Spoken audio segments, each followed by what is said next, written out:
Hi friends, అందరికీ నమస్కారం. నేను మీ శ్రీనివాస్. సైబర్ క్రైమ్ సంబంధించి ఈ మధ్య కాలంలో మనం డిజిటల్ అరెస్ట్ అనే ఒక పదం బాగా మనం వింటూ ఉన్నాం. అసలు ఏంటి డిజిటల్ అరెస్ట్ ఏంటి, ఇది ఎలా జరుగుతుంది, దీనివల్ల జరిగే ఇబ్బంది ఏంటనేది మనం చూద్దాం. ఒక అన్నోన్ పర్సన్ మనకు కాల్ చేసి, నేను ఈడీ నుంచి కాల్ చేస్తున్నాను, సిబిఐ నుంచి కాల్ చేస్తున్నాను, ముంబై పోలీసులు అని చెప్పి మనల్ని బెదిరించడం స్టార్ట్ చేస్తారు. అది నమ్మడానికి మనకి వీడియో కాల్ చేసి చూపిస్తాడు.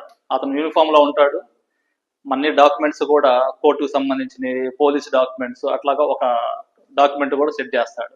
ఇలా చూపించి మనల్ని నమ్మే విధంగా చేసి మనల్ని బెదిరించి, నీకు డ్రగ్స్ పార్సిల్ వచ్చింది, దాని మీద నీ ఫోన్ నెంబర్ ఉంది, టెర్రరిస్ట్ లో కాల్ డేటాలో నీ సెల్ నెంబర్ ఉంది అని ఈ రకమైన డేటా చెప్పేసి మనల్ని భయభ్రాంతులకు గురి చేసి మన దగ్గర నుంచి వారి యొక్క అన్నోన్ అకౌంట్స్ కి డబ్బులు కొట్టించడానికి ట్రై చేస్తారు. అలా చేసేదాన్ని డిజిటల్ అరెస్ట్ అంటారు. దీనిలో భాగంగా మనల్ని ఆ వీడియో కాల్లో ముందు మనల్ని బెదిరించడానికి, ఆ వీడియో కాల్లో మనల్ని కంట్రోల్ చేయడానికి అలానే వాళ్ళు అబ్జర్వ్ చేస్తున్నాము, నువ్వు ఎట్టి పరిస్థితుల్లో ఎవరు చెప్పకూడదు, ఇది సీక్రెట్ ఆపరేషన్ అది అని చెప్పి మనల్ని అలా భయపిస్తారు. మనం కూడా భయపడిపోయి ఈ విధంగా చేస్తూ ఉంటాం. దయచేసి ఎవరు అలాగ భయపడాల్సిన పని లేదు.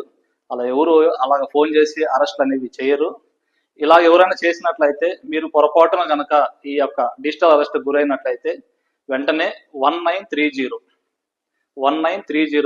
1930 ఈ యొక్క నెంబర్కి కాల్ చేసి చెప్పినట్లయితే మీకు వెంటనే మీ యొక్క డేటాను ఫీడ్ చేసుకొని ఆ డేటాని పోలీస్ వారికి పంపిస్తారు.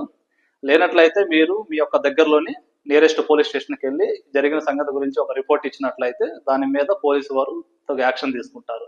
ఇది చాలా పెద్ద సబ్జెక్టు. దీని మీద మనం డీటెయిల్గా నెక్స్ట్ వీడియోలో చూద్దాం. Thank you.